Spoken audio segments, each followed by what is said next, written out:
और आज बात करेंगे बड़ी खबर की। आज की सबसे बड़ी खबर अहमदाबाद विमान हादसे से जुड़ी हुई है।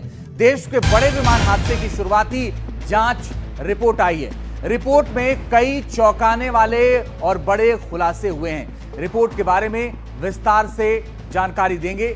रिपोर्ट के एक एक पहलू के बारे में आपको बताएंगे, लेकिन बड़ी और अहम खबर इस बीच आपको बता दें, अभी किसी निष्कर्ष पर ना पहुंचे, ये कह रहे हैं Ram Mohan Naidu.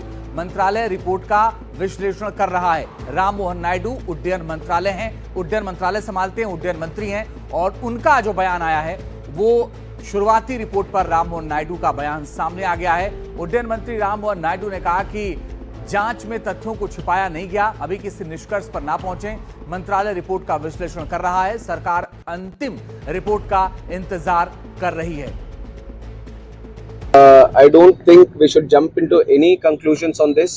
I truly believe we have the most wonderful workforce in terms of pilots and the crew in the whole world.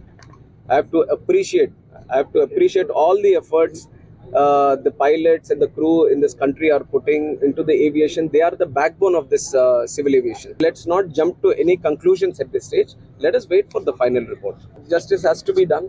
So I know it is a very difficult time for the family members, but from our side, whatever best we can do from the ministry, we are trying to assist in that. मुझे लगता है AIB एक autonomous authority है और बहुत अच्छी तरह से काम कर रही है।